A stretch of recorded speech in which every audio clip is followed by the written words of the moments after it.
In the study, 5 people with Williams syndrome and 5 in a control group were exposed to classical music by Beethoven and Bach.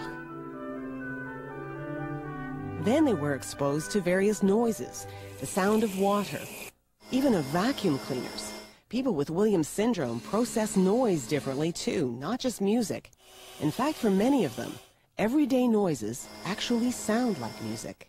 There's one boy, a 17-year-old, who asks for a vacuum cleaner every Christmas and every birthday because he loves the sound of them.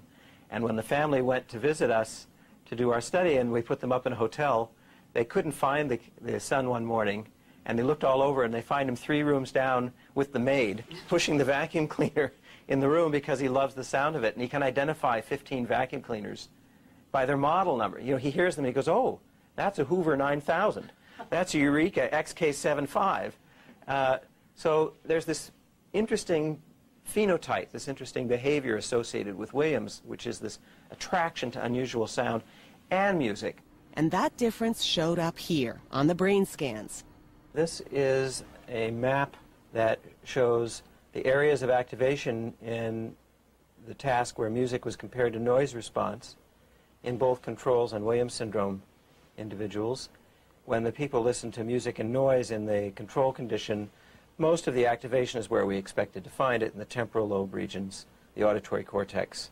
And what you see immediately when you look over at the Williams group is that it's much more spread out. You've got activation in frontal lobe regions, you've got activation down here in the brainstem.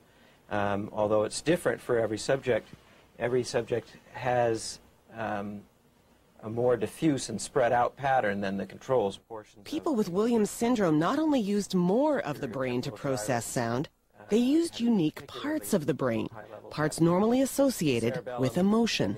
The amygdala activation is something we didn't expect. The amygdala is a small structure in the center of the brain that is associated with emotion in a variety of contexts. It modulates fear reactions, it modulates emotions such as happiness and sadness, and our control subjects didn't activate the amygdala, but our Williams subjects did, and very strongly. Most particularly the right half of the amygdala, the right hemisphere amygdala, which indicated to us that, yeah, they're telling us they're feeling emotion, and now we're seeing it in the brain as they're feeling it. It's literally seeing for the first time how these individuals are hearing. And it appears that they experience music and sound just about everywhere in the brain.